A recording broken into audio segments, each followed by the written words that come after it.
we as a practice focusing on low energy builds will always discuss the level of low energy. Most of you as self-builders are going into this because you want a house to flow the way you desire for it to flow, for it to look the way you want it to look. But there's always, or not always, but by 90% of the people who I speak to, energy performance is really important. They don't want to feel cold in the house. They don't want their electricity bills to be, through the roof.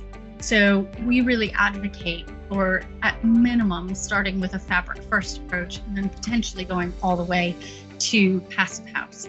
But a lot of these performance goals can be met in early design decisions. A consideration of solar gain, a consideration of what construction type is the appropriate type that you'll get the most benefit of high level of air tightness, limited amount of cold bridging, and then from there you can start to think about what ventilation and heating systems are appropriate for the level of low energy you're incorporating.